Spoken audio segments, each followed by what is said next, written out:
السلام عليكم ورحمة الله وبركاته. الحمد لله رب العالمين، والصلاة والسلام على رسول الله سيدنا محمد صلى الله عليه وسلم. وبعد، utukufu Islam na mnaoendelea kusifuatilia darasa za fiqh, kitabu matnu Safinatun Najah, kitabu cha Safinatun Najah, na leo tutaangalia nyakati ambazo swala italazimu kutia nia ya uimamu.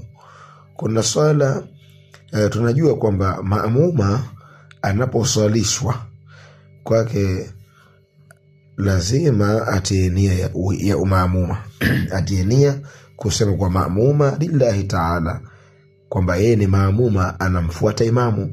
Lakini kwa imamu yeye si lazima kutia nia ya uimamu isipokuwa mahala munne ambao utamtaja leo inshallah. Imamu sio lazima kusema imama lillahi ta'ala isipokuwa mahala munne. Faslun, kipambanuzi. Alladhi, hali ambazo yalzamu fihi, zina lazimu ndani yake niyatul imam, kutia nia ya uimamu. Arba'un ni hali nne. Alladhi, hali ambazo yalzamu fihi, yalazimu ndani yake niyatul imamati, kutia nia ya uimamu. Arba'un, hali nne. Aljumuati, kwanza ni swala ya Ijumaa. Aljumuati, swala ya Ijumaa. Swala ya Ijumaa ikitokea mtu anaswalisha swala ya Ijumaa, ni lazim atie nia ya uimamu. Ya pili, walmuada, tuna swala za muada, swala za kurejea.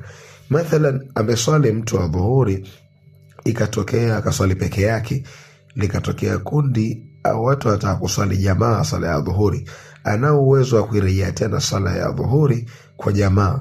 Sasa ikiwa kapitishwa yeye kwa ndo imamu, hali ya kwa yeye ndo anairejea ile swala ya dhuhuri, basi pale ni lazim atie nia ya uimamu ili ajumuike katika swala ile. Naam. Walmu'arad, na swala za kurejea. Walmandhuratu jama'atun, na swala za nadhiri za jamaa. Walmandhuratu jama'at, na swala ya nadhiri ya jamaa. Kama mtu aliweka nadhiri ya kuswali swala ya jamaa, kuswali swala ya nadhiri ikaswaliwa jamaa, kwa hiyo kama yeye kapita kuwa imamu, ni lazim atie nia ya uimamu, sala ya nadhiri ya jamaa. Walmutaqaddimatu fil matar, na sala yenye kutangulizwa wakati wa mvua. Walmutaqaddimatu fil matar, na sala yenye kutangulizwa wakati wa mvua.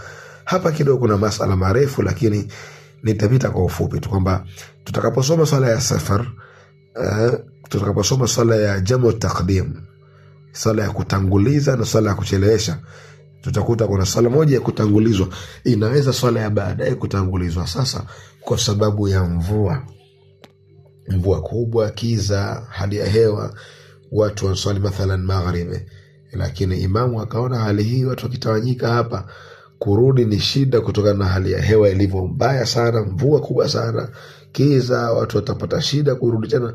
Anaweza akatoa amri imamu ya kwamba swala ya Isha itangulizwe kabisa.